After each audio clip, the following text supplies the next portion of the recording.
Então vou colocar para gravar aqui. Tema da aula de hoje: teoria geral das provas. Teoria geral das provas dentro de teoria geral do processo TGP2, que é a nossa matéria. Lembrando, doutores e doutoras, que teoria é teoria, não é prática, né? E como é geral do processo, é o processo civil, é o processo penal, é o processo tributário, é o processo trabalhista. Então estamos aqui dando os conceitos norteadores do processo. Falamos nas aulas anteriores que o processo tem 4 fases, né? Fase postulatória, instrutória, fase postulatória, fase saneadora, fase instrutória e fase decisória. Lembrando que essas fases não são lineares. Professor, o que é fase linear? Pega uma linha, estica a linha, ó, a linha, né? Ela é reta, pode até não ser reta, mas o linear prescinde de uma continuidade, né? Eu entendo que há uma continuidade. Ah, professor, como assim não tem continuidade aqui? Não, a fase saneadora, ela está aqui na segunda fase, mas ela pode estar depois da terceira fase. Ela pode estar antes da sentença, né? Então, antes de chamar o processo para dar uma sentença, o juiz dá um novo despacho saneador, verificando se o processo está com tudo em dia, né? Se houve todas as manifestações, se não houve as manifestações, aí o juiz faz inclusive uma advertência: olha, o autor deveria ter se manifestado e não se manifestou, o réu deveria ter se manifestado e não se manifestou, né? E aí, dependendo da situação, o juiz pode chamar o processo para dar um despacho saneador no sentido de emendar uma prova, esclarecer uma situação, esclarecer uma circunstância no processo. Por isso que eu digo que são 4 fases, mas não são lineares. Vamos repetir as fases?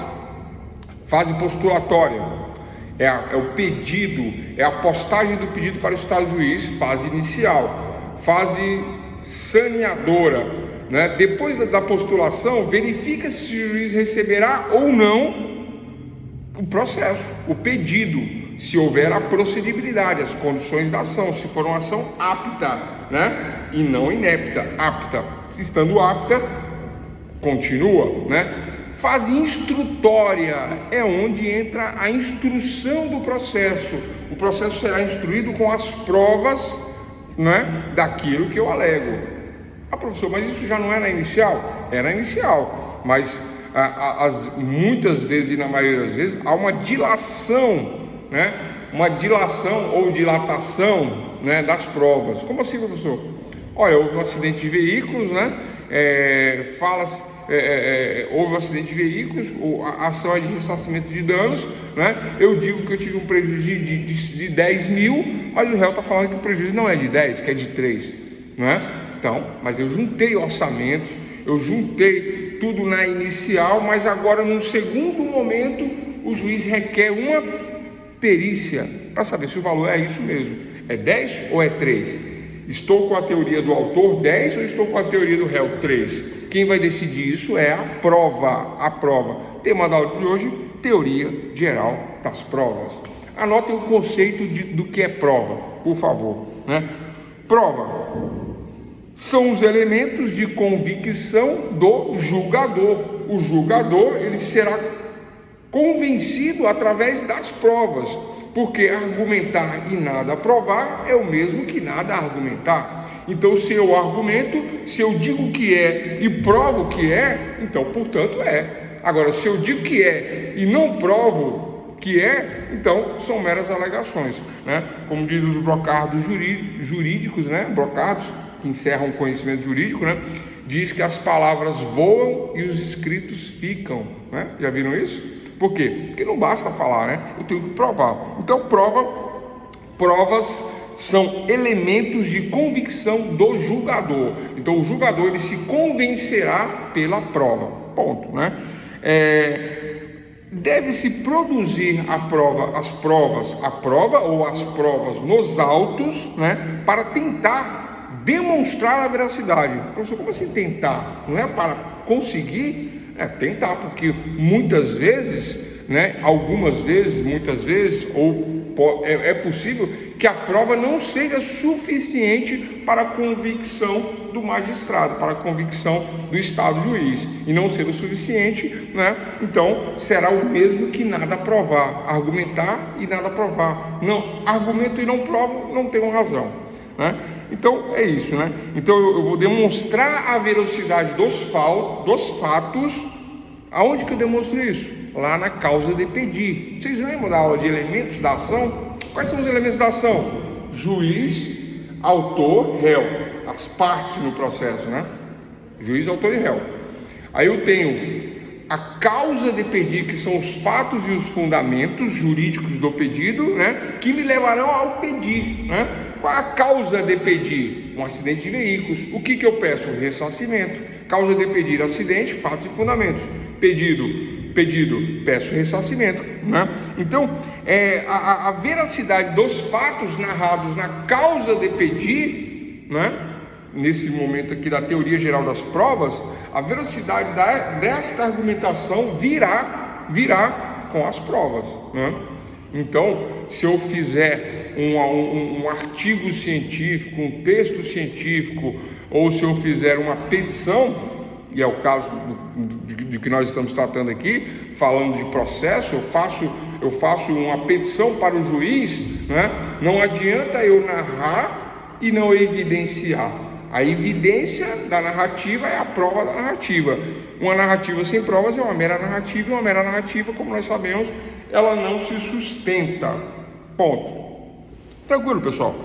Então, simples assim.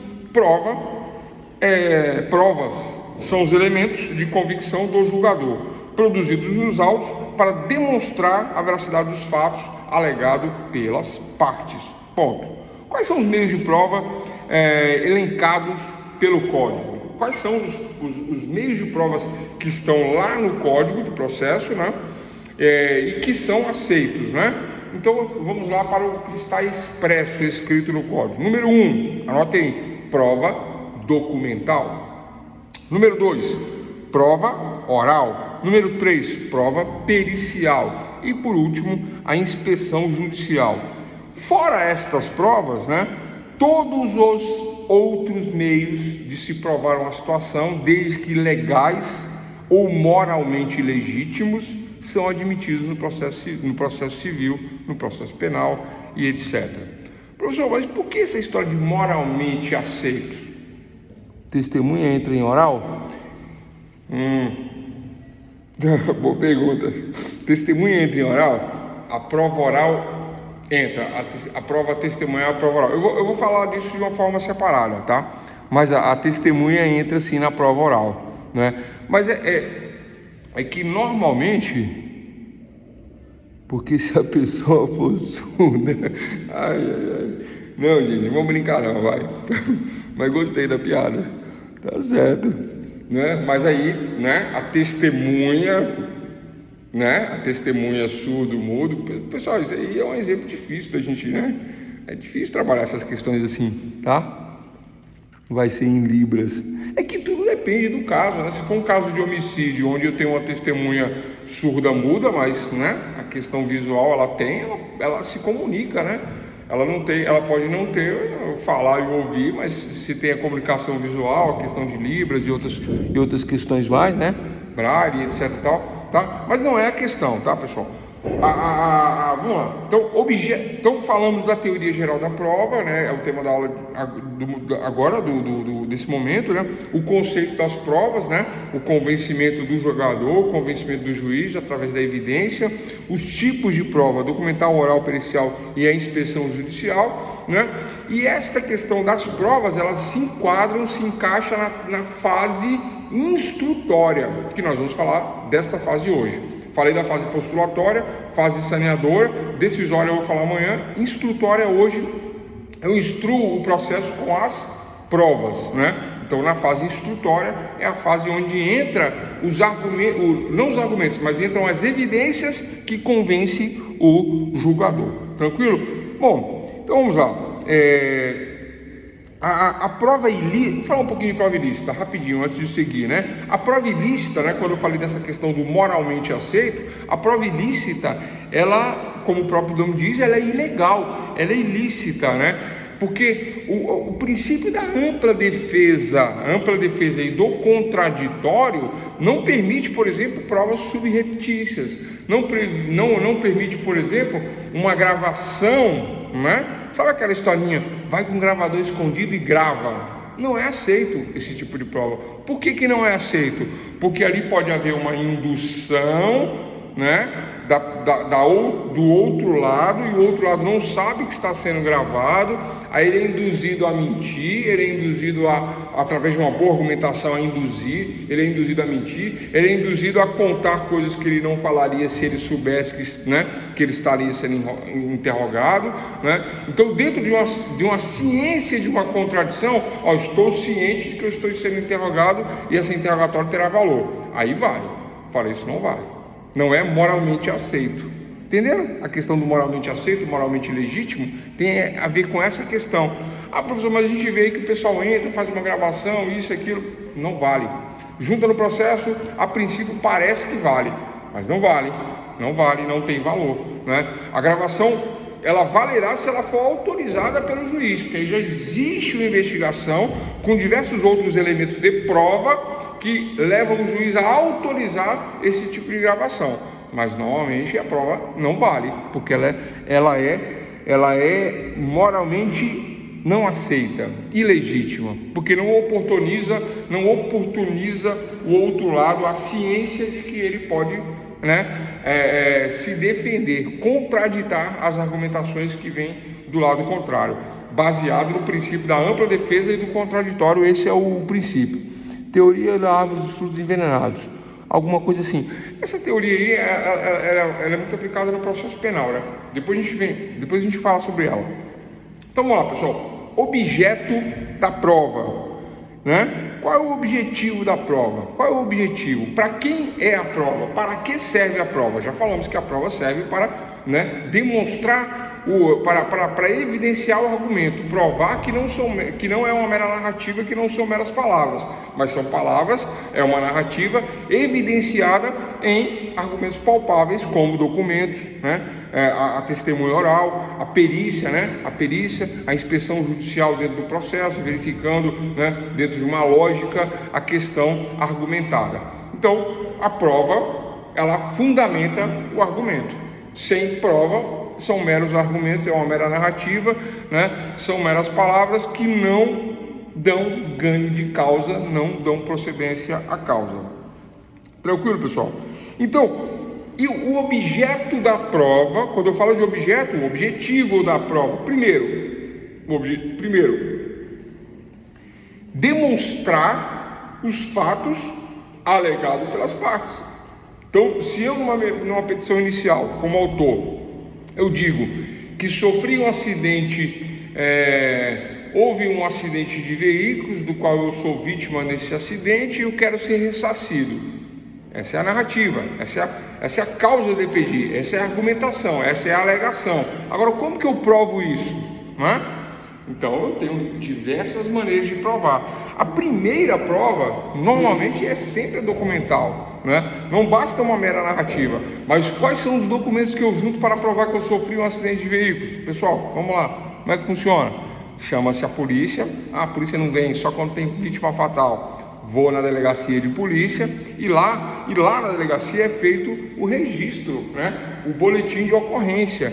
Mas o boletim de ocorrência, ele traz a minha versão, a versão que eu der, mais um desenho, mais as fotos do celular, não é assim que funciona hoje em dia, Hoje em dia todos nós temos uma câmera, uma filmadora, um gravador de áudio, portátil nas mãos, além da função de telefone, que essa é que a gente menos usa, mas temos todos esses aparelhos embutidos em um único só aparelho, que nos servem como prova, para evidenciar a narrativa, para evidenciar a alegação.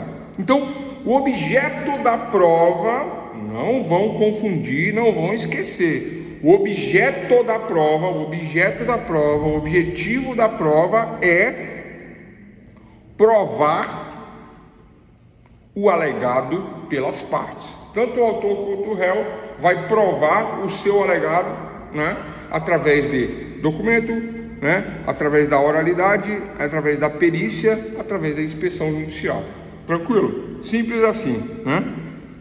Tranquilo, pessoal? Alguma dúvida? Não, né? Olha só, então vamos lá. Então eu falei do objeto da prova, né? O objeto é provar o alegado, provar a argumentação, provar a narrativa. Sem a prova, nada disso vale. Agora, a finalidade e o destinatário da prova. Finalidade se confunde com objeto. Finalidade é provar. Agora, o destinatário final da prova. Para quem é a prova? Para quem eu faço a prova? Para quem eu quero provar algo? Eu quero provar algo, eu faço a prova para o Estado juiz, né? Toda prova produzida nos autos tem como destinatário, toda prova produzida nos autos tem como destinatário o juiz, o Estado juiz. O destino é o juiz. A prova não é para o réu, não é para o autor, não é para um perito, não é para somente sustentar a narrativa. Eu tenho que sim sustentar a narrativa, porque o objeto da prova é sustentar a narrativa. Objeto, mas o destinatário, quem analisa se esta narrativa será sustentada ou não por essa prova, quem diz que vale ou que não vale a prova, quem se convence ou não da narrativa através da prova, vou repetir, quem se convence ou não da narrativa através da prova é o juiz, o Estado juiz. Então a pergunta é: finalidade da prova? Pergunta: qual é a finalidade da prova? Resposta: a finalidade da prova é sustentar a narrativa, sustentar a argumentação, provar a argumentação. Essa é a resposta para a finalidade. Agora, quando eu pergunto qual é o destinatário da prova, é diferente a situação agora. O destinatário, eu estou enviando a prova, eu estou remetendo a prova, o meu destinatário da prova é o juiz, o Estado juiz é o destinatário, ele recebe a prova. A finalidade da prova, sustentar a narrativa. O destinatário, para o juiz, eu faço a prova sempre para o juiz. Muitas vezes se coloca no processo assim: olha, excelentíssimo senhor doutor juiz de direito e tal, venho ingressar com a prova e tal. A prova é sempre para o juiz, sempre. Autor e réu, quando trabalham a argumentação dentro do processo, né, neste ato processual de instrução do processo, que é a fase que nós estamos falando agora. Falamos da fase postulatória, saneadora, estamos falando da fase instrutória.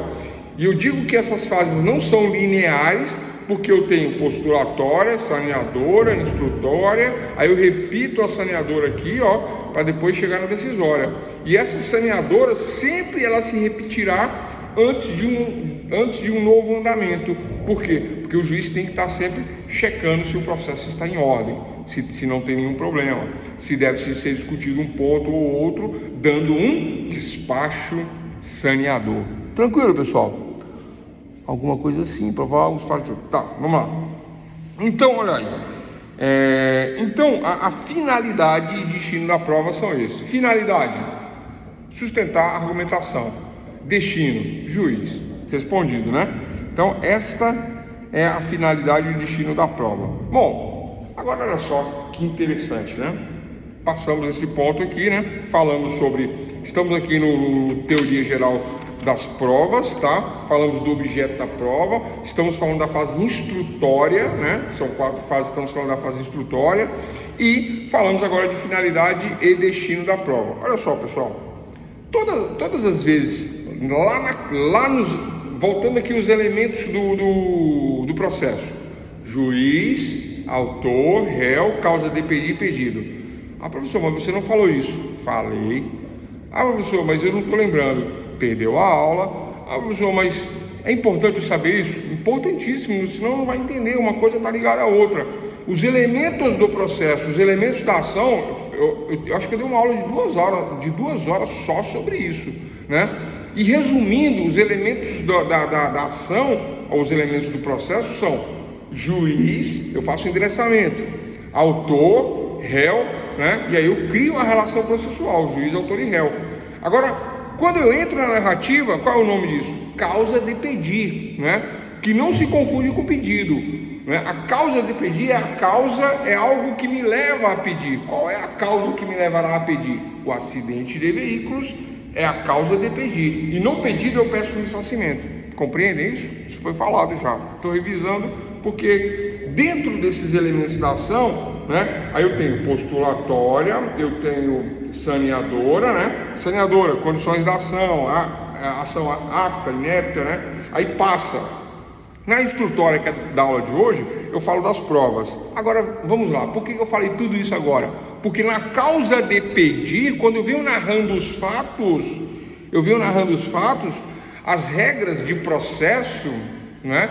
Tanto faz se é penal, se é civil, se é trabalhista, né? A trabalhista tem uma questão à parte, depois eu vou explicar qual que é. Mas regra geral, o convencimento de quem alega, né?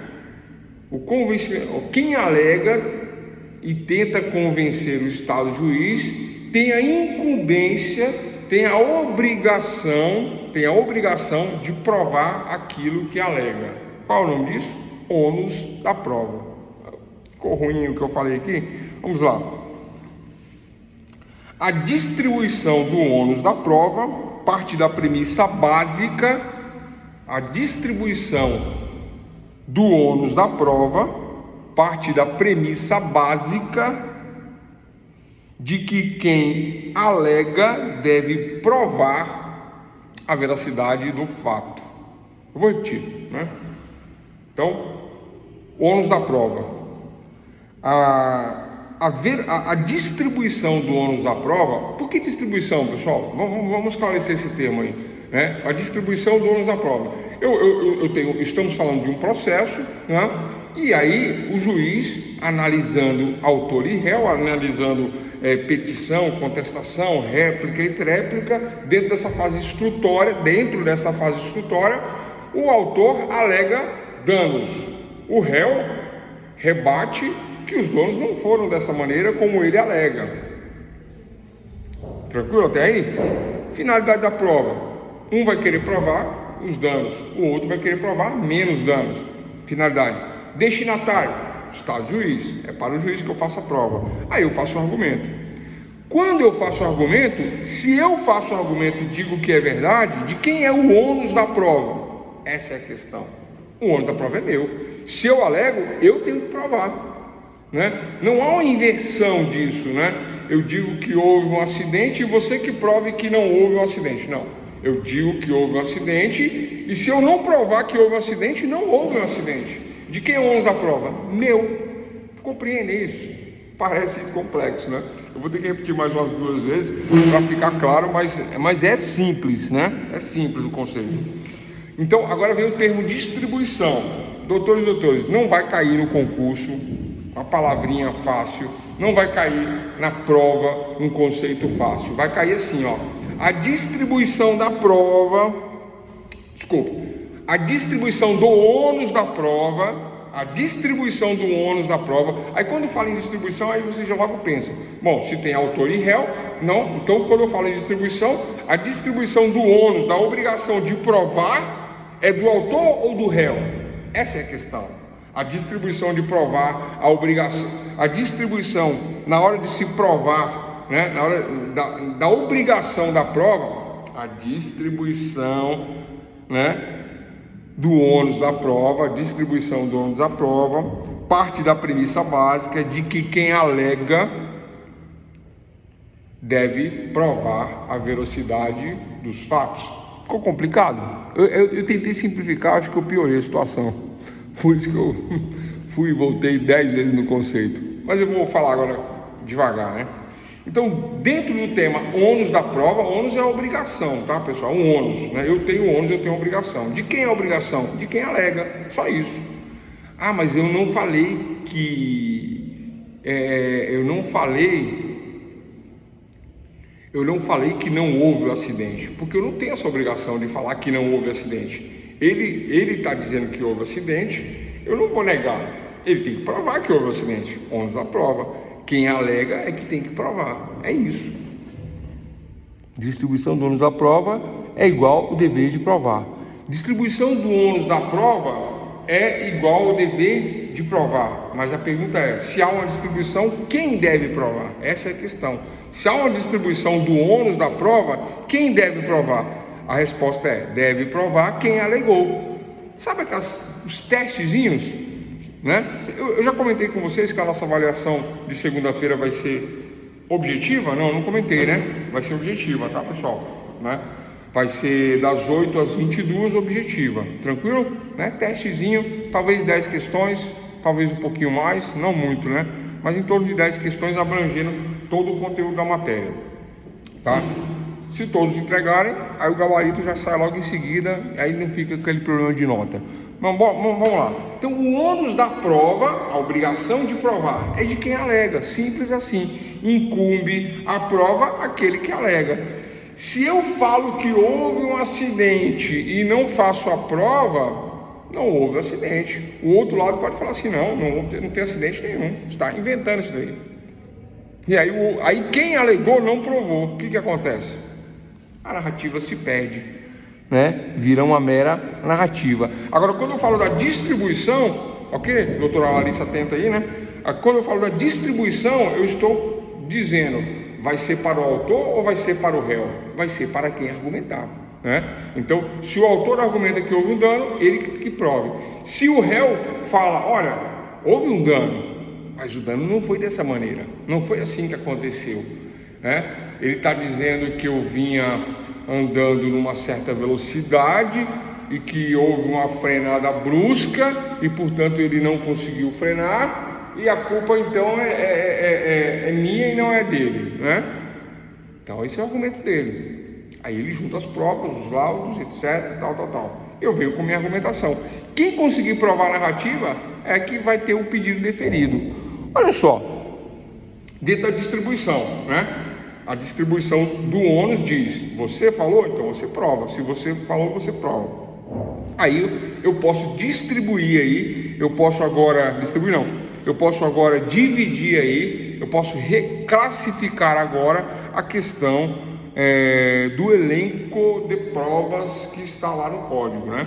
Então, prova documental, prova oral, prova pericial. Em um acidente de veículos, né, a prova documental inicia-se pela qualificação das partes, inicia-se pela qualificação dos veículos envolvidos no acidente, logo em seguida pelo endereço, né, pelas regras de condução naquela via, naquele local do acidente, né? Então, estas provas documentais é que vão nortear, né, a convicção do juiz, mas até então não prova quem tem razão ou quem não tem razão. Um segundo momento, eu posso juntar as provas orais, né? Aí teve uma brincadeira aí, eu posso juntar as provas orais. Quais são as provas orais? A testemunha que pode se encaixar nessa prova oral, que será chamada numa audiência de instrução. Lembra que nós estamos falando da terceira fase instrutória, lembrando que não são lineares, né? Mas eu vou chamar de terceira fase instrutória. Então, a testemunha ocular, né? Ela será chamada numa fase instrutória para fazer uma prova oral. Testemunha faz prova oral, é chamado, né, com o peso da ampla defesa e do contraditório, porque o outro lado vai estar observando a testemunha e poderá questioná-la, né? Olha, não é bem assim, não é bem assado, poderá contraditá-la e etc e tal, mas eu não vou entrar nessas questões de processo não. Só dizer que inicia-se com a documental, corroboro com a fase oral, e se não for suficiente, né, todas essas questões, né, de repente a via era uma via pública, onde a velocidade ali era de 100 km por hora. Vocês sabem que no Código de Trânsito, se a velocidade máxima da via, a velocidade máxima permitida na via for de 100 km por hora, a mínima é a metade da máxima. Vocês sabiam disso? Se não sabiam, fiquem sabendo, tem um artigo, não sei qual que é o artigo, mas lá no Código de Trânsito diz que a velocidade mínima permitida na via, a mínima, é a metade da máxima. Então, se eu estou trafegando numa via de 100 km por hora a 40 km por hora, que é menos da metade da máxima, eu estou trafegando de forma ilegal, indevida. E se houver uma colisão com a traseira do meu veículo, eu estou errado, porque eu estou andando numa velocidade aquém da permitida, uma velocidade aquém, não é além, aquém da permitida, né? Porque é a metade da velocidade da via. Eu estou de forma ilegal, contra a lei. Aí o que acontece?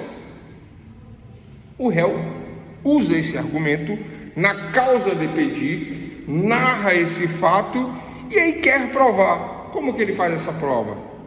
Não tem documento para provar isso. A testemunha oral, né, só se for um especialista, mas aí se for um especialista já não é uma testemunha, aí é um perito, né? Aí eu não chamo de testemunha, eu chamo de perito. Tranquilo? Então, qual é a prova aí? Justamente o que nós estamos falando agora. Pericial, prova pericial. Eu posso juntar um engenheiro, um laudo de um engenheiro de tráfego falando sobre essa questão na rodovia juntamente com a lei, ou posso juntar fotos ou um vídeo do trecho mostrando a velocidade das placas, as indicações, né, da velocidade, 100 km por hora. O estado de São Paulo, viu pessoal? Quem mora em São Paulo aí, o estado de São Paulo, né? Temos lá a rodovia Washington Luiz, né? Washington Luiz, a velocidade máxima lá é 110, né? 110 km por hora. E a outra, a Bandeirantes, a Bandeirantes, eu tenho a Washington Luiz, eu tenho a, deixa eu ver se eu me lembro, tem tempo que eu não vou lá. Washington Luiz, Anhanguera, a Bandeirantes, isso, a Bandeirantes, da direita, né, que é a mais rápida. A Bandeirantes tem velocidade máxima de 120 km por hora. Portanto, se o veículo que deveria andar até 120 km por hora ou 60, no mínimo 60, e ele estiver trafegando a 50 e ele for abalroado, sofrer uma colisão ou se envolver num acidente, ele vai estar errado por conta dessa questão de lei, tá? Como que eu faço essa prova? Prova pericial. É isso, pessoal. Tudo isso para explicar a prova pericial. Tranquilo? Então, dentro do tema da aula de hoje, teoria geral das provas, falamos do conceito, né? Que as provas são os elementos de convicção do julgador, produzidos nos autos para tentar demonstrar a veracidade dos fatos alegados pela parte. Onde que isso é alegado? Na causa de pedir, né? E lá eu demonstro e falo, eu argumento e indico quais são as provas. Na fase instrutória do processo é que eu junto a prova documental, oral, e neste caso aqui que eu estou falando, né, onde exige-se um conhecimento especializado, técnico do assunto. Vocês não sabiam, né? Essa da velocidade da rodovia, ou sabia? Quem sabia e quiser se manifestar aí, né? Mas normalmente as pessoas não sabem, né? Que a velocidade mínima da via é sempre a metade da máxima. Essa é a regra, né? Regra de trânsito. Portanto, numa rodovia onde a velocidade máxima é 50, a mínima é 25. Eu vou andar a 10. Aí toma uma porrada.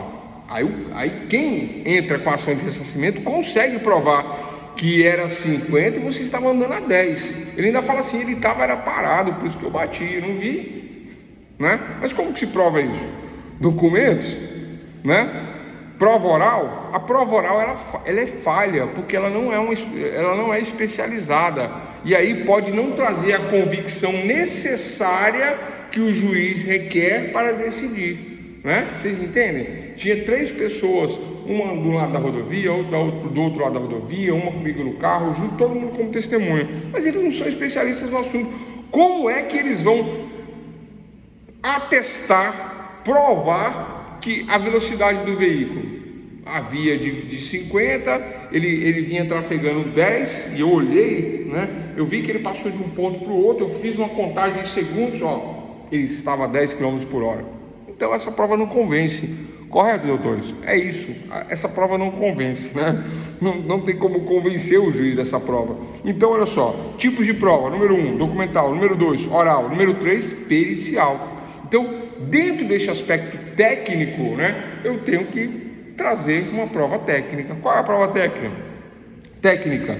A prova pericial. Pode ser um laudo, né, feito por um engenheiro de tráfego, né, pode ser um laudo de um órgão de trânsito especializado, né, e etc. nessa linha de especialização do assunto. Tranquilo? Então falamos aí, ó, do conceito da teoria geral, né, das provas, falamos do objeto da prova, finalidade e destino da prova e dos tipos de prova, documental, oral e pericial. Tá? Eu vou dar uma esclarecida em provas documentais, porque sempre tem dúvidas, né, sobre isso aí. A gente vai partir para esse ponto agora, né? Mas antes disso, falamos também do ônus da prova. Ônus é o dever, é a obrigação de provar. De quem é a obrigação de provar? De quem alega. Se o réu alegou, a obrigação é dele. Se o autor alegou, a obrigação é dele. Entende isso? Né? Depois a gente melhora os exemplos, né, em relação à questão do ônus da prova. Então, olha só. Vamos lá. Momentos da prova. Momentos da prova. Qual é o momento que eu devo provar a minha alegação? Logo na fase postulatória, na fase número 1, eu devo provar inicialmente, porque eu tenho que ter requisitos mínimos para poder fazer um pedido para o Estado juiz. O mínimo, né?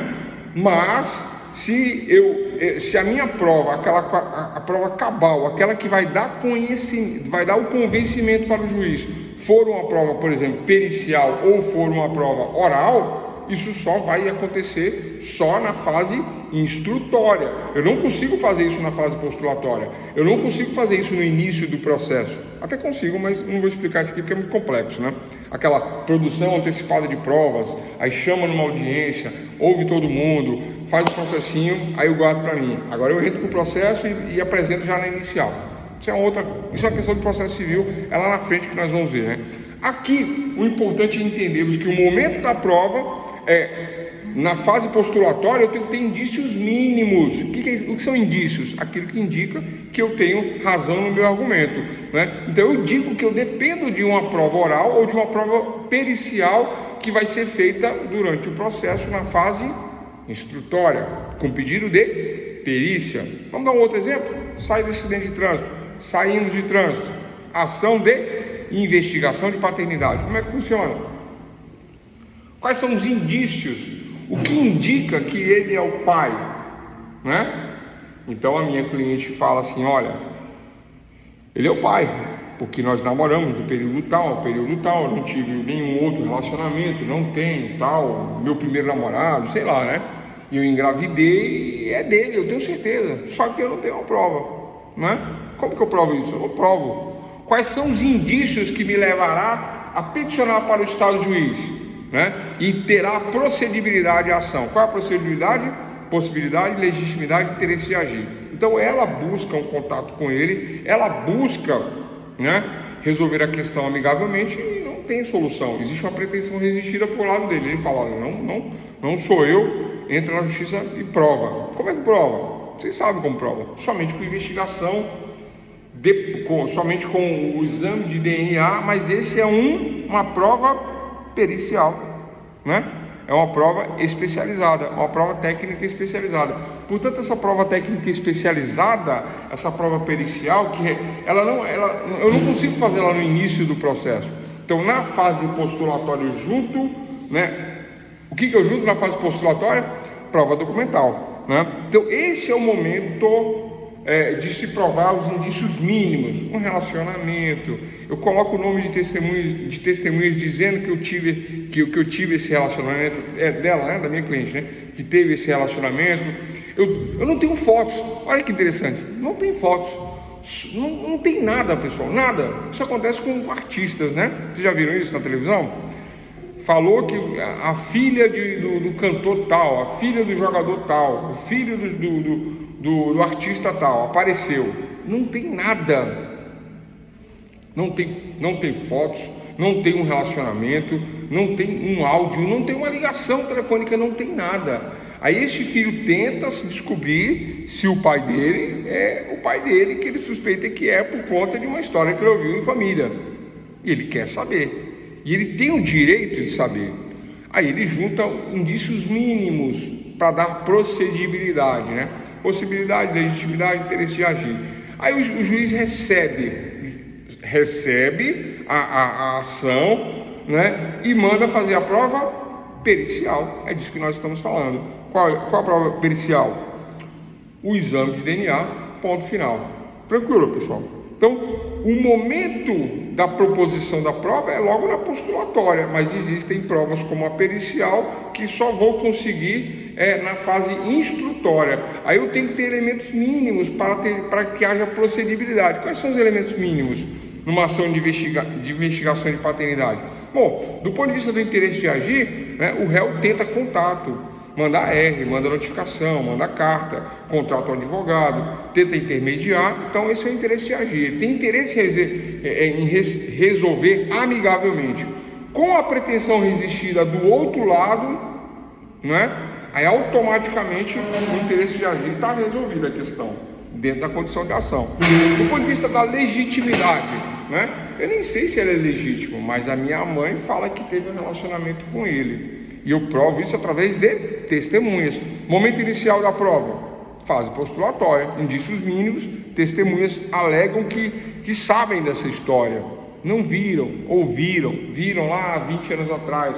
Mas é um momento de se postular para que eu tenha indícios mínimos de promover a ação. Tranquilo, pessoal? É isso, né? Resumidamente, é isso. Vamos lá.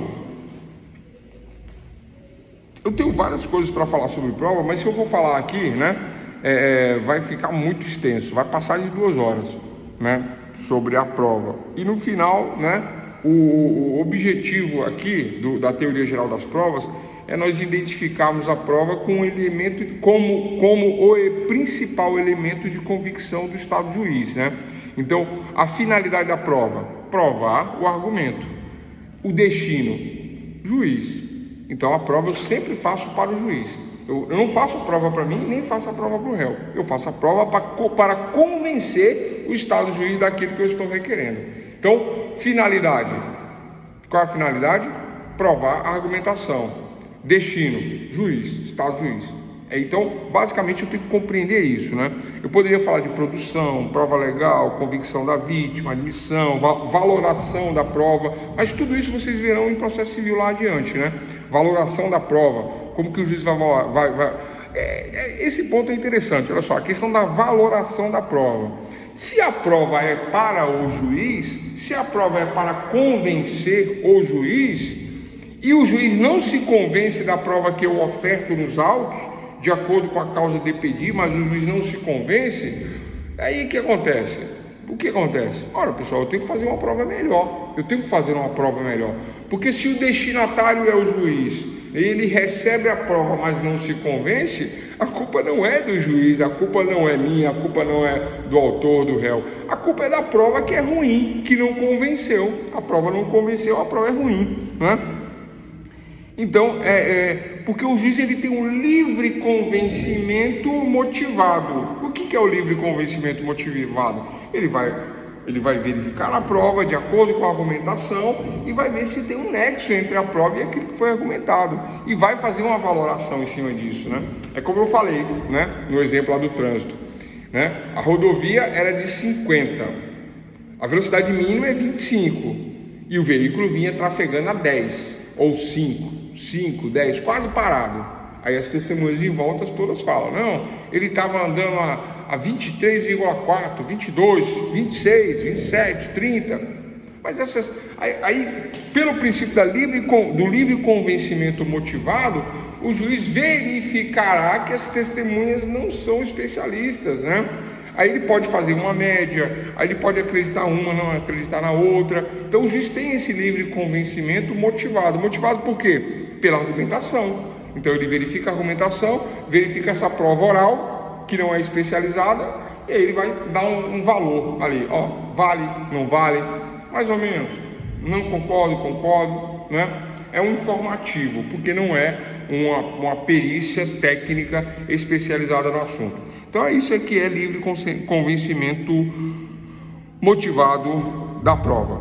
Tranquilo, pessoal? Então, ó, basicamente a prova serve para fundamentar, evidenciar a narrativa dentro da causa de pedir, né?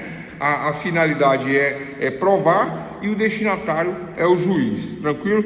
Tipo de prova: documental, oral, pericial, né? São as provas que nós temos nos autos de forma geral e elencada na lei, né? E a inspeção judicial também é um tipo de prova, né? E por último, fora essas quatro, nós temos aí também, né, provas moralmente, idoneamente aceitas, desde que não sejam ilegais, desde que não sejam imorais, etc e tal, né? Nós falamos isso logo no comecinho. Tranquilo? Bom, fechando essa parte, tranquilo, né? Espero que todos tenham compreendido. Fechando essa parte, olha só. Dentro da instrução, anotem aí, dentro da instrução, ó, as fases: postulatória, saneadora e instrutória. Nós estamos dentro da instrução. Como que nós instruímos? Com a prova. Nós fazemos a prova da argumentação. Aí que acontece? Muitas vezes o cliente pergunta: doutor, eu não vou falar com o juiz? Vocês nunca viram isso? Mas existe muito isso. Pergunta para o defensor: doutor defensor público, eu vou ter oportunidade de explicar para o juiz, de falar com o juiz? Eu vou ter oportunidade de convencer o juiz? E a resposta é não, né? Porque o depoimento pessoal das partes tem como único objetivo, anotem aí, importante isso que eu vou falar agora, e tem advogado aí que não sabe isso, está formado aí há anos, e aí fica assim: mas cadê a audiência? Não tem audiência, esse juiz e tal. Anotem aí o porquê. Por quê? Porque o depoimento pessoal da parte tem como único objetivo a confissão, a obtenção da confissão sobre fatos controversos, né? Nós estamos discutindo uma questão, nós concordamos em tudo, mas tem uma parte que nós não concordamos. Aí o juiz marca uma audiência, chama as partes para ouvir essa parte, para tentar com que esta parte confesse essa questão que é controversa. Aí ele fala: não, aconteceu assim, realmente aconteceu isso aí e tal. Aí o que era controvertido, aí fica pacificado.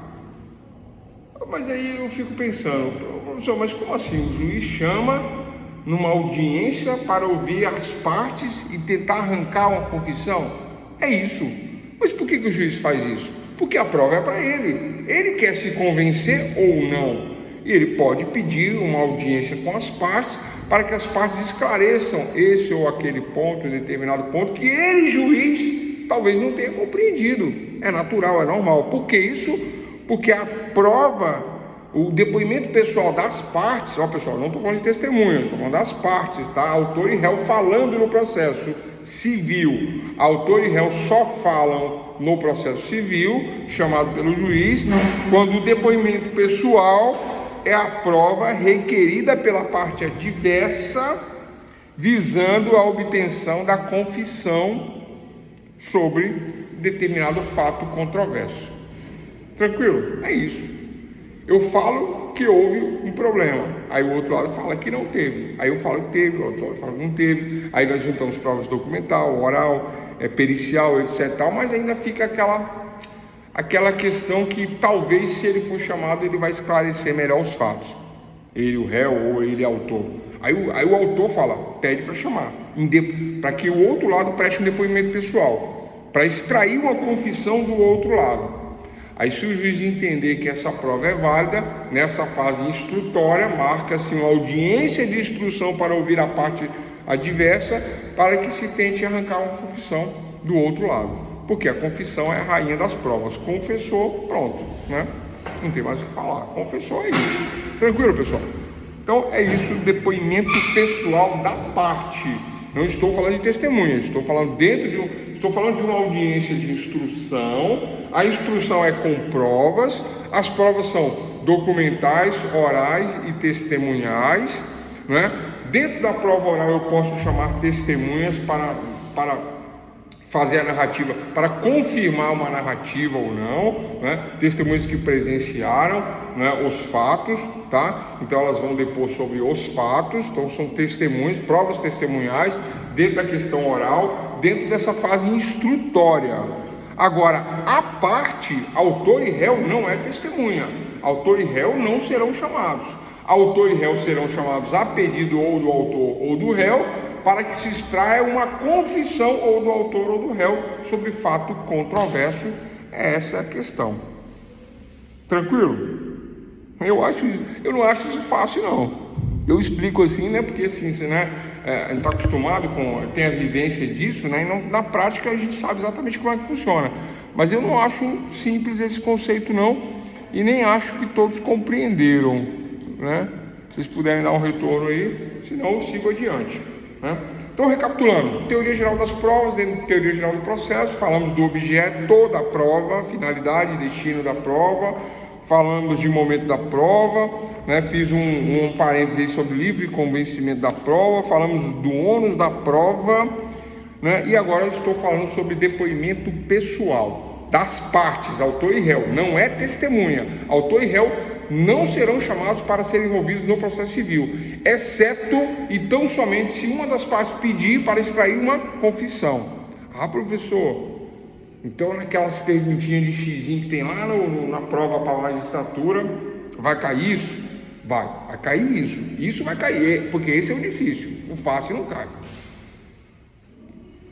Elenco de provas, testemunhal, oral, pericial. Não vai cair isso. Vai cair assim, ó. O que é o depoimento pessoal? Letra A. Depoimento pessoal é a prova requerida pela parte adversa, visando a obtenção da confissão sobre fatos controversos. Letra A. Letra B. Depoimento pessoal é a prova requerida pela própria parte, visando a obtenção da confissão sobre fatos controversos. Letra C. Depoimento pessoal é a prova requerida pela parte adversa, visando a obtenção de provar um fato incontroverso. Olha como confunde, né? Então, pessoal, temos que ter em mente que o depoimento pessoal da parte autora ou da parte ré, né? Então vai ter o pedido de uma parte e o objetivo é extrair a confissão do outro lado sobre um fato controverso.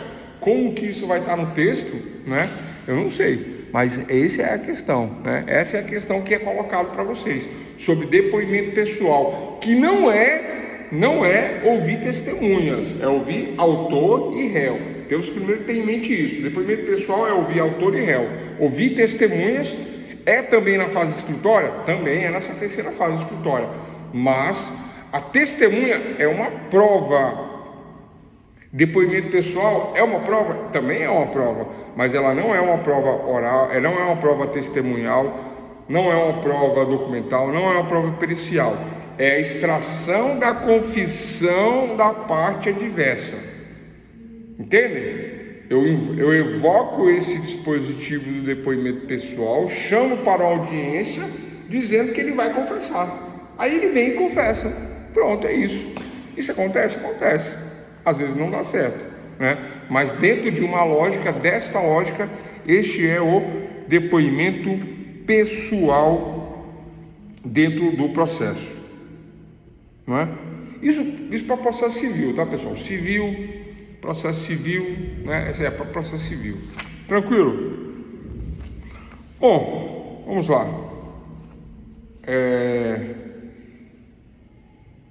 Diferença, anotem aí, entre interrogatório judicial e depoimento judicial. Acabei de falar, né? O depoimento judicial, o depoimento pessoal é das partes para se extrair uma confissão. Enquanto que o interrogatório judicial, vamos lá, o juiz em qualquer momento do processo poderá determinar o interrogatório, ele vai interrogar, né, as partes. Ato esse diverso em sua finalidade e consequência do depoimento pessoal. Olha só, quando uma parte requer o depoimento da outra parte, visando extrair uma convicção, né, é o depoimento pessoal. Agora, quando o juiz tem a dúvida da prova, aí ele pode chamar a parte para fazer o interrogatório da parte. É diferente de depoimento pessoal, porque o interrogatório ele busca esclarecimentos dentro do processo. Complexo isso, pessoal? Difícil entender essa questão? Não, né? O depoimento pessoal é requerido pela parte. O depoimento pessoal é meio de prova. O depoimento pessoal há pena de confissão, né? Se ele confessar, fiz a prova. Era isso, no depoimento pessoal. O depoimento pessoal é realizado apenas uma única vez dentro do processo, na audiência de instrução. Essas são as características do depoimento pessoal. Agora vamos para interrogatório. O interrogatório, o juiz determina de ofício, não é requerimento das partes. É o juiz que determina. É o juiz. Lembra que a prova é para o juiz, finalidade da prova, sustentar um argumento. Destinatário, Estado juiz. Então, se o Estado juiz é o destinatário da prova, aí o juiz recebe a prova, mas não se convence. Vou chamar para o interrogatório de ofício. Então ele intima, marca uma audiência e quer interrogar para entender melhor a questão do ponto de vista dele, do posicionamento do próprio juiz.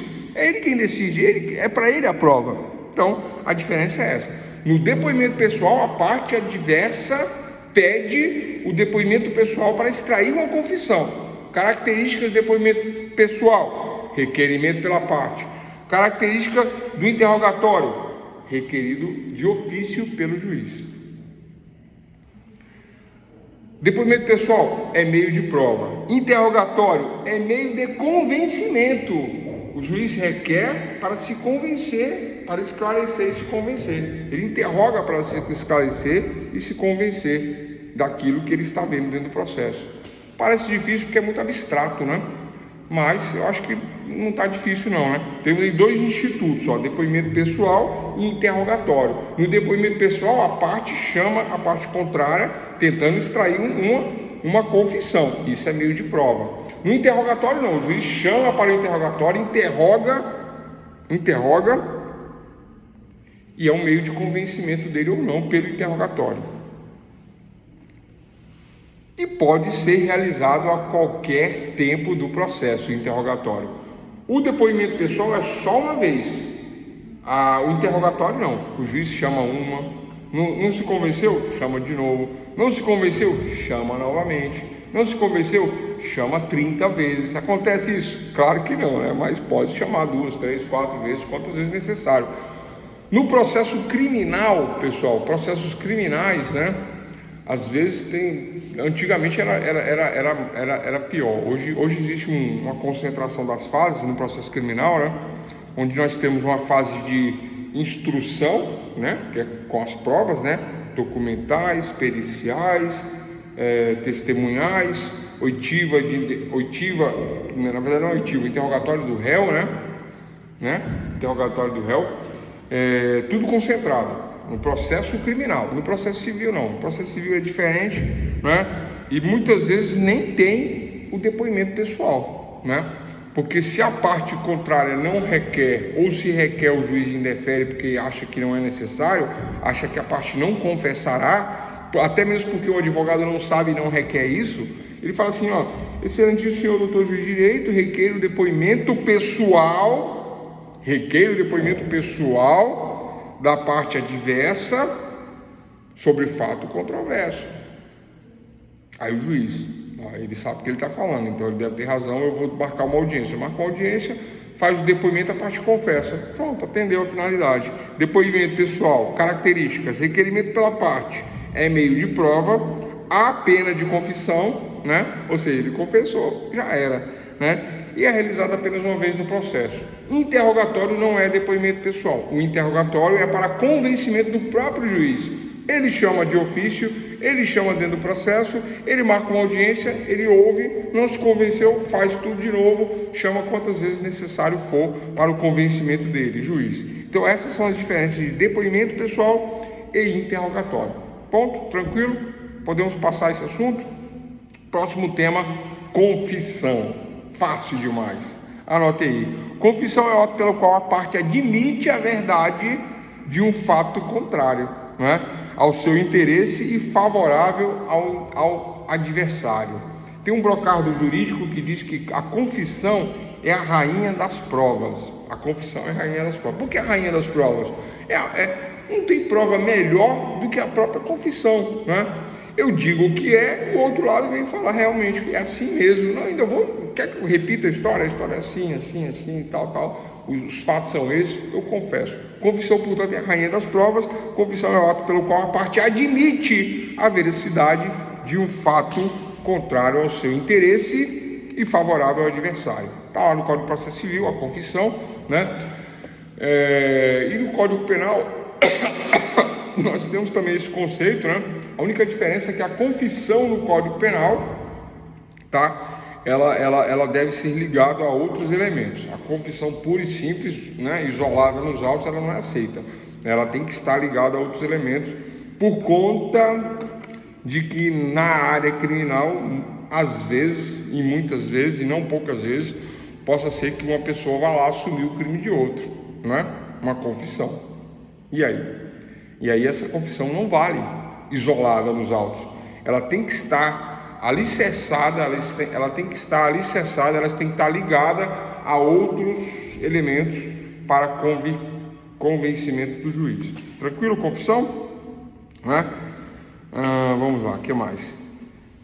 É isso, né? Tem valor de prova, confissão tem valor de prova, tem uma analogia de prova, né? Prova documental. O que é a prova documental, pessoal?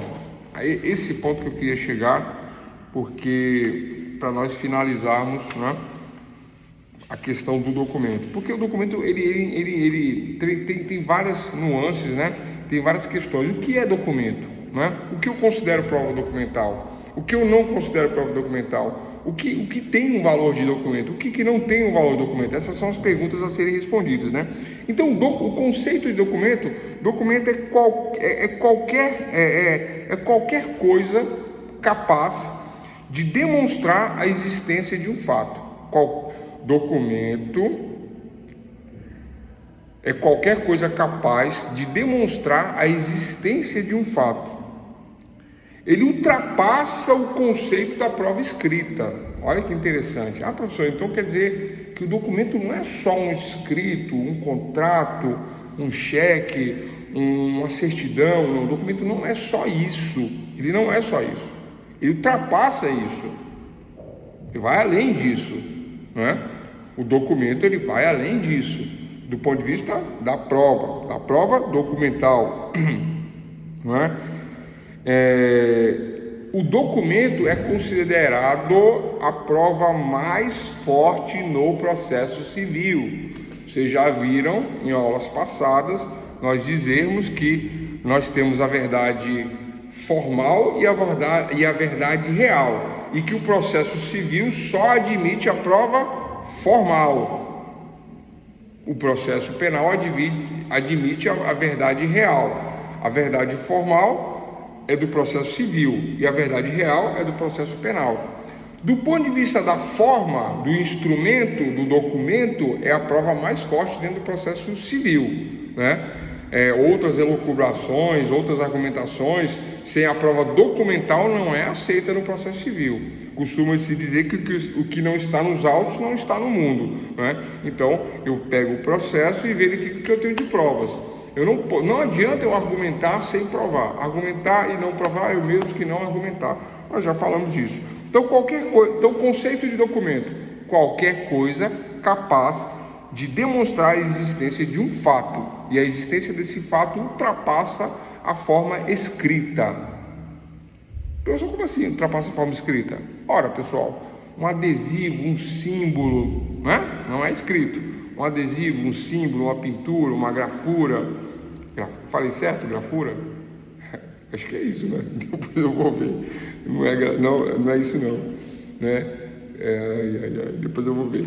Então, um adesivo, uma forma abstrata, uma forma geométrica, né? São provas que podem estar expressas em um documento e não ser no escrito, né? Então, vai além da escrita. O que mais? Então, é considerada a prova mais forte dentro do processo civil, a prova documental, né? Tranquilo, pessoal? Questão da prova documental, só isso, né? Agora, que é o documento? Eu tenho um contrato sem firma reconhecida, sem carimbinho do cartório. Tem lá as regras, né? Tem lá o livre convencimento das partes, a livre contratação, né? O contrato faz, a livre contratação faz lei entre as partes, né? Desde que legal, moral, idônea. Então eu tenho lá o contrato. Esse contrato, ele é um documento? Sim, ele é um documento. Ele faz prova, ele demonstra a existência de um fato? Sim. Ele ultrapassa o conceito do documento escrito? Sim. Ali não é só uma prova escrita, ali é um fato narrado, né? Num contrato. Preciso da publicidade do cartório? Não. Preciso reconhecer firme no cartório? Não. Preciso de uma chancela do governo? Não. Né? Ali está a lei entre as partes. Então, isso é uma prova documental que é válida, que é aceita e que, né, se uma parte alegar e a outra não contestar, pronto, ponto final, fechou a prova documental. Agora, olha só, tem uma prova documental, tem esse documento que eu acabei de falar, um documento particular, mas vamos lá, documento público é o escrito que goza de fé pública, né? Então, se eu tenho um contrato registrado em cartório, o cartório é um órgão que dá publicidade aos atos, né? Então, eu tenho agora um ato publicado, né, no Diário Oficial, registrado em cartório. Então, agora eu tenho um documento público, né? Ou outros documentos de fé pública, como a carteira de identidade, a carteira nacional de habilitação, né? São documentos que têm fé pública. Quem dá a fé pública? Fé, crença, né? Quem dá credibilidade, a fé no documento, a fé pública, quem dá? O agente público. Ele dá a fé pública ali no documento público, tornando, portanto, este documento público como ele é incontestável, né? Ele é irrefutável, ele traz uma irrefutabilidade do ponto de vista da veracidade, né? Então, se eu apresento a minha CNH com os meus dados, CPF, RG, etc. tal, eu provo que eu sou eu de acordo com esses dados e ponto final. Documento público que goza de fé pública, não só na sua formação, mas também dos fatos ocorridos na presença da autoridade perante a qual ele foi lavrado. Qual autoridade que lavra a certidão de nascimento, né? Cartorário lá de pessoas, né? Cartório de pessoas civis, é isso? Aí ele lavra a certidão de nascimento, ele é um agente público, ele tem fé pública, né? Ele tem fé pública, ele é imbuído da fé pública, da credibilidade do agente público, e é ele que lança os dados ali no documento, que agora tem fé pública por conta dele, agente público, lançar esses dados no documento. É isso, pessoal, né? Documento público, de fé pública, goza de presunção de veracidade por conta da fé pública, tem plena validade sobre o documento particular. Ponto, documento público. Vamos agora ao documento particular, do ponto de vista da prova. O documento particular é esse que eu falei anteriormente, o contrato, sem reconhecimento de firma, sem nenhum tipo de publicidade, sem a chancela do agente público. Não tem isso, mas esse contrato faz lei entre as partes, então ele é considerado um documento particular. E ele é admitido pelo juiz quando uma parte argumenta, junta o documento como a evidência do seu argumento e o outro lado não contesta. Ponto. Deu o quê? Deu veracidade ao documento particular e ele é aceito. O documento ele é aceito. Então, o documento particular é aquele emitido sem a participação de um oficial público, vinculado à sua força probande, à sua natureza e conteúdo, ou seja, entre as partes, né? Entre os particulares. Diferença entre documento público e documento particular. Documento público goza de fé pública, chancelado por um agente público. Documento particular é emitido sem a participação de um oficial público. Ponto. Poderia falar mais coisas, mas eu acho que esse é o fundamental dos dois documentos, tá? Do público e do particular. Tranquilo, pessoal?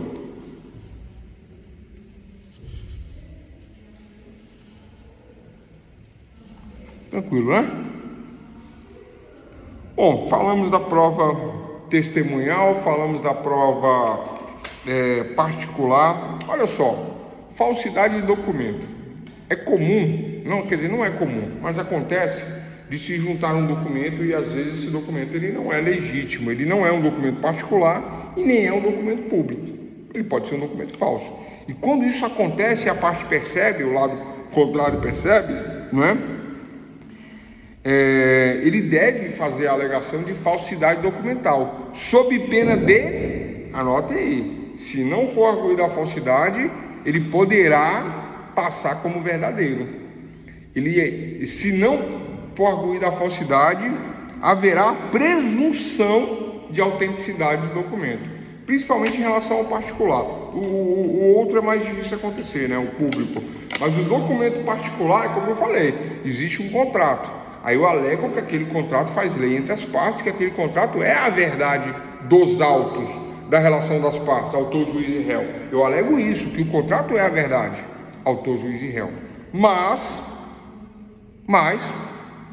o documento, ao instruir o processo, logo na inicial ou nessa terceira fase, a fase instrutória, eu junto nessa fase instrutória o contrato, e o outro lado simplesmente nada alega, não contesta, não faz a impugnação daquele documento. Olha, esse documento não é o que nós assinamos, esse documento não é o que nós tratamos, esse contrato não é o que nós temos. Nós fizemos um contrato entre nós de 4 laudas, aí aparece mais 6, tem 10 laudas, eu desconheço essas outras 6 laudas a mais.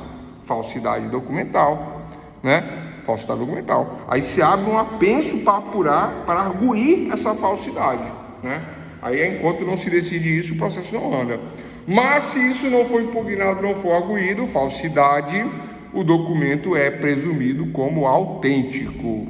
Tranquilo, pessoal? Muitas vezes, isso no penal, tá? No penal acontece isso.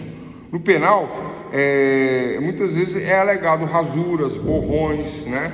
A questão da nota falsa ou da nota subtraída dentro de um ambiente e a apuração do crime de furto, né? Aí o que acontece? Eu já vi isso acontecer, né? Sumiu um dinheiro, não vou nem falar qual foi o ambiente não, para não gerar polêmica, mas sumiu uma nota acho que de 50 na época, dentro de um ambiente público, né? E aí procura daqui, procura dali, tal, achou-se a nota, né? Aí foi apurar o crime de falsidade de nota, né? Mas aí o Estado recolheu a nota e usou a nota como prova do crime de furto. Só que na hora de colocar a nota nos autos, grampearam a nota nos autos. Grampeou a nota nos autos, grampeou. Não fez um envelopinho, tal, não, grampeou a nota nos autos. Com o grampo na nota, o advogado do réu falou, opa, nota grampeada não é a mesma nota que foi subtraída, porque a nota que foi subtraída não tinha furos. Ai, que coisa. Vocês já viram isso, pessoal? Parece coisa de filme, né? Eu vou resumir, tá? Só para não ficar tarde aí. O advogado ganhou a ação, o réu foi inocentado, porque a nota subtraída era uma nota perfeita, e a nota que foi juntada nos autos, a polícia grampeou e furou ela todinha. E na hora da defesa, lá no final do processo, o advogado argumentou, qual foi a nota subtraída? Era uma nota perfeita? Sim, era uma nota perfeita que eu tinha na minha bolsa. Era uma nota nova? Era uma nota nova, peguei no caixa, até cheirava a nota, e ela foi subtraída. E por acaso a nota é essa? É essa. Ah, não, mas essa aqui está furada, não pode ser essa. Então você está mentindo. Não estou mentindo. O juiz absolve o réu por falta de provas. Documento público e privado. Posso repetir? Posso repetir. Vamos lá, a diferença entre documento público e privado. Pessoal, é importante essa diferença, tá? E já sabe, né? Vai cair no nosso testezinho. Documento público, ele goza de fé pública, né? Não só na sua formação, mas também dos fatos ocorridos na presença da autoridade. Então o documento público ele goza de fé pública porque ele é confeccionado, ele é emitido por um agente público que também tem fé pública. Quem é o agente público? O funcionário público que confecciona o documento público, que faz o documento público, que tem fé pública. Então essa é a diferença do documento público para o particular. Ele goza de fé pública por conta de um agente público já na sua confecção.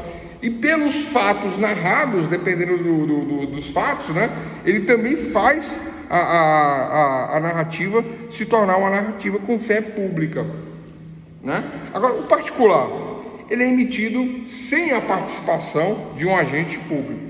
Ele é emitido sem a fé pública de um agente público, dessa maneira, né? Mas uma vez admitido no processo, não impugnado, não contestado, o documento ele passa a ser admitido dentro do processo como um documento particular. Ele continua sendo particular, ele não é público, mas ele está admitido, ele é prova dentro do processo, portanto. É difícil fazer uns conceitos assim, né? Mas basicamente é isso. Vou tentar melhorar aqui, ó. Documento público é o escrito que goza de fé pública, não só da sua formação, mas também dos fatos ocorridos na presença da autoridade perante a qual ele foi lavrado. Certidão de nascimento, né? Onde eu vou? No cartório de pessoas civis. Aí eu falo o nominho da criança, o nome do pai, o nome da mãe. E quem está ouvindo isso e reduzindo a termo ou colocando na certidão? Um agente público está confeccionando um documento público. Ponto, é isso. Um documento público confeccionado por um agente público que goza de fé pública. Conceito: é o escrito que goza de fé pública, não só na sua formação, mas também dos fatos ocorridos na presença da autoridade perante a qual ele foi lavrado. É isso. Particular é aquele emitido sem a participação de um oficial público, vinculando a sua força de prova, a sua natureza e conteúdo, que uma vez não contestado, não impugnado, ele passa a ter veracidade nos autos.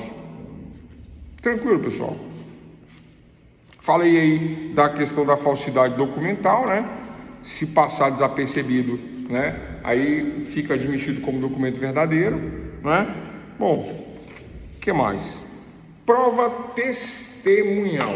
Saindo da documental, testemunhal. Já falamos, né? É a prova oral dentro dessa fase instrutória, né? Só que aqui, olha só, pessoal, existe uma diferença do que nós falamos lá atrás. Lá nós falamos de interrogatório das partes, a requerimento do juiz de ofício, e falamos do depoimento pessoal por uma parte adversa que requer extrair a confissão do outro lado. Depoimento pessoal, interrogatório, falamos lá atrás.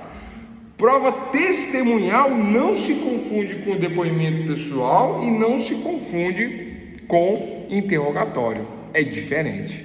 Ah, professor, puxa, tanta coisa. E onde é que fica tudo isso? Tudo na instrução. Tudo nessa fase instrutória. Professor, é tudo numa audiência só? Não, eu posso ter várias audiências. Eu posso ter uma audiência só para depoimento pessoal, eu posso ter uma audiência somente para interrogatório, ou várias agências de interrogatório. O depoimento pessoal é único, interrogatório eu posso ter vários. Agora, a prova testemunhal, posso também ter uma audiência só para a prova testemunhal. Atualmente, os juízes concentram as fases, para dar uma celeridade no processo, mas pode se dividir em 3 audiências, perfeitamente, por que não, né? Uma para depoimento pessoal, uma para interrogatório e uma para prova testemunhal, que aí não é ouvir as partes, é ouvir as provas testemunhais, ouvir as testemunhas. Lembrando que as testemunhas devem ser testemunhas in loco, dos fatos, no local, que sabem, né, que podem confirmar a narrativa, porque senão fica uma testemunha inócua, né, perdida nos autos, né? Chega no processo lá, o juiz começa a perguntar, a pessoa não sabe nem o que está fazendo ali, ou está com medo do juiz, está com medo da justiça. Isso acontece, né? A pessoa não sabe o que vai fazer ali e não conhece os fatos. Não é testemunha. Tranquilo? Então, prova testemunhal, conceito. Testemunha é o terceiro. Testemunha é o terceiro. Olha só. Depoimento pessoal, das partes, autor e réu. Interrogatório, das partes, autor e réu. Quem pede o depoimento pessoal? Uma das partes adversa. Quem pede o interrogatório? O juiz. Prova testemunhal. Terceiro. Testemunha é o terceiro, não é parte. Testemunha é o terceiro. Estranho e isento com relação às partes. Ele é terceiro, primeira característica. Ele é isento, imparcial, isento. E terceira característica, jamais pode ter uma relação com a parte, relação íntima, amizade íntima, um amigo íntimo, ou um parentesco, né? Pai, mãe, irmão, primo, né? Eu me conheço desde... Você conhece fulano? Conhece desde quando? Conhece desde sempre. Tem 10 anos que eu conheço. É um amigão meu. Ixi, ele é gente boa demais. Uma pessoa honesta, maravilhosa.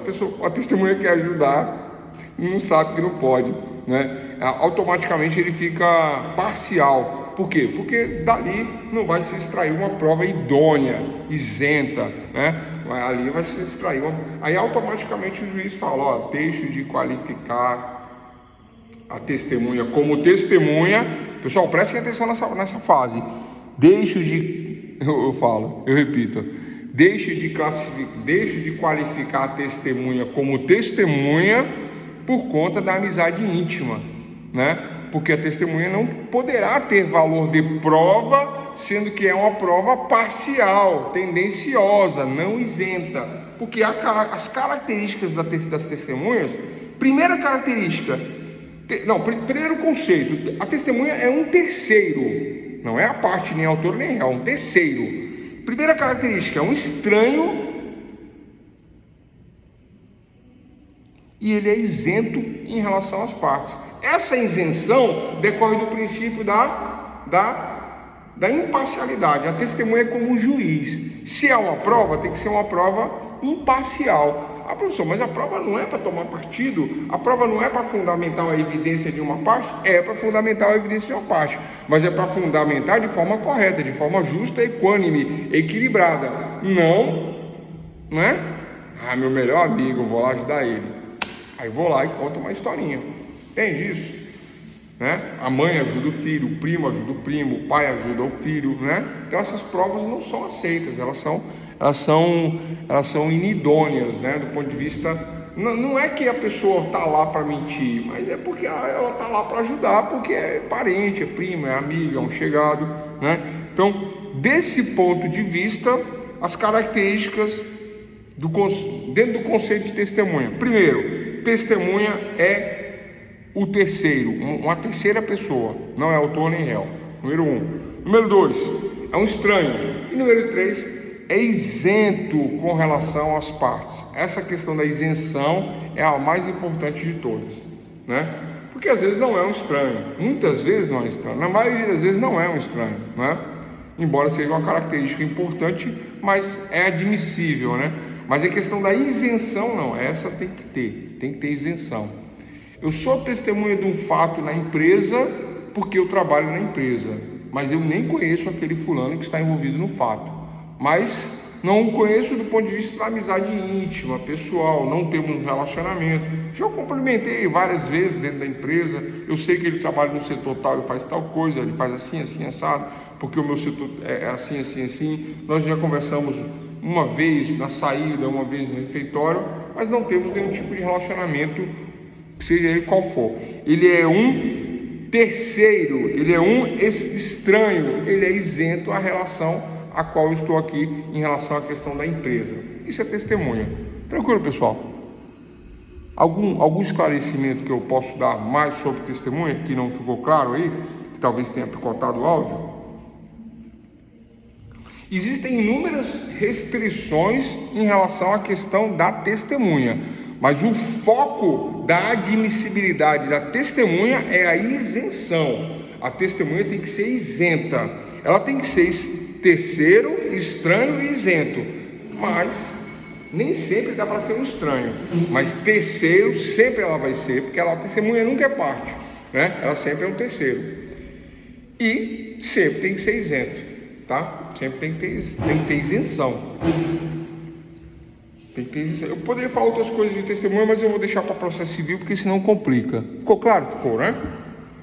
Por exemplo, vou dar um exemplo. Eu não ia falar, mas vou falar, vai. Testemunho. Por exemplo, eu vou entrar com ação de danos e você também, colega, vai entrar com ação de danos. Você entendeu que nós vamos entrar? Eu sou testemunha sua e você é testemunha minha.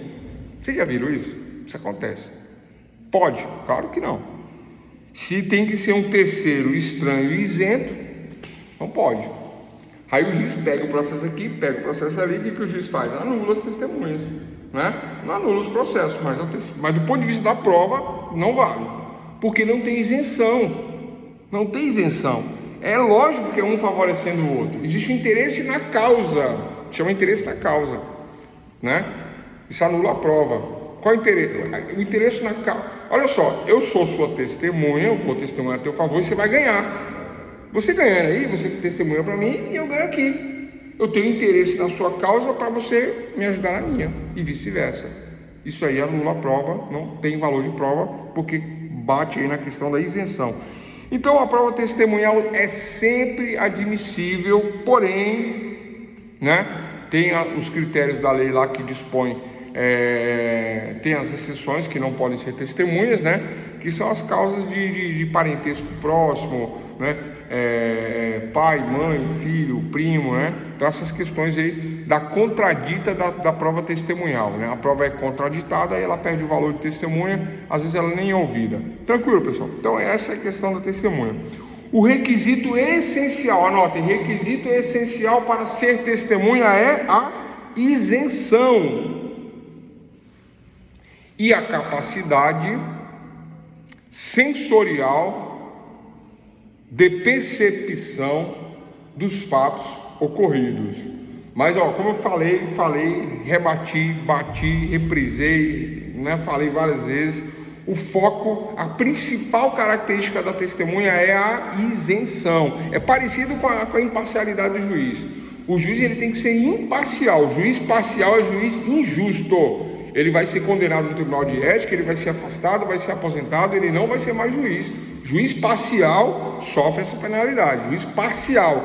E a testemunha parcial, ou seja, a testemunha que não é isenta, a principal característica da testemunha é a isenção, ela não serve como prova. Testemunha que não é isenta, não é prova, não prova nada. Se eu provar que a testemunha não foi isenta, tem um relacionamento, um grau de parentesco, uma ligação com a parte, testemunha prova, parte é parte. Se eu provar isso, então eu perco a prova, né? A pessoa perde a prova. Tranquilo, pessoal? Então, a principal característica, o requisito essencial para ser testemunha é a isenção.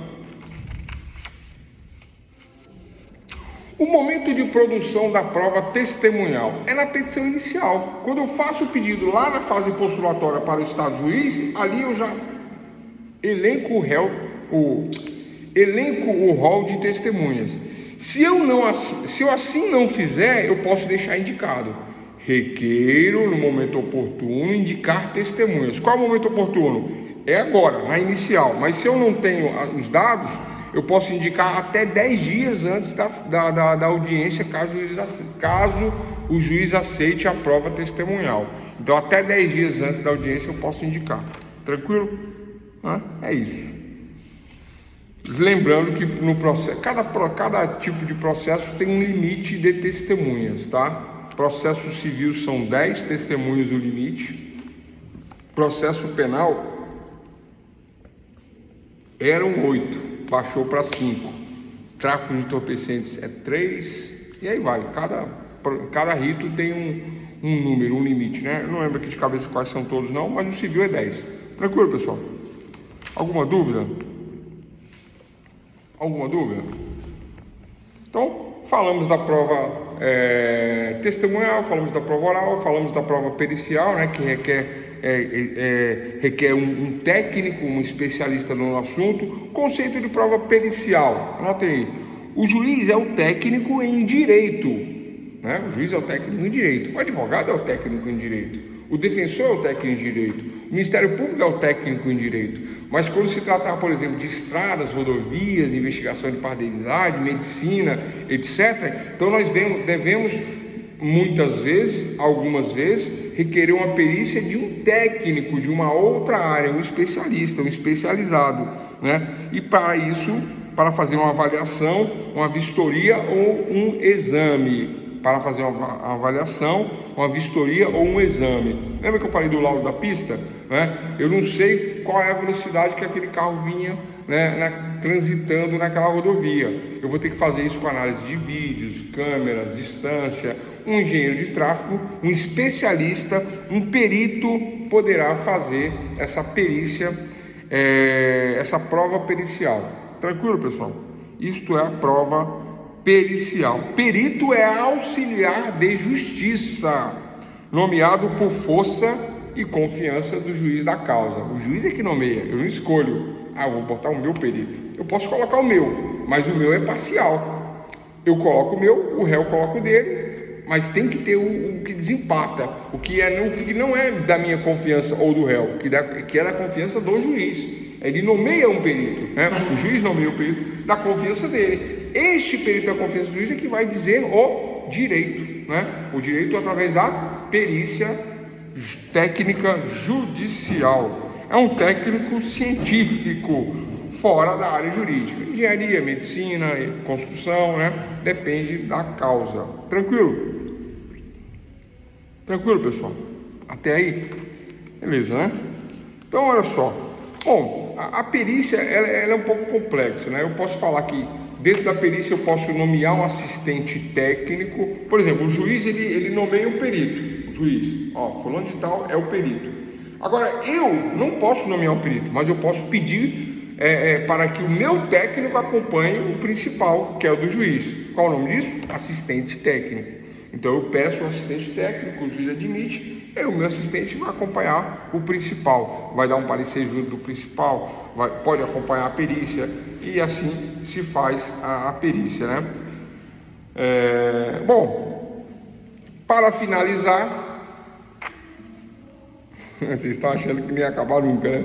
Para finalizar a aula de hoje, vamos lá, pessoal. O último, agora eu prometo, agora é o último.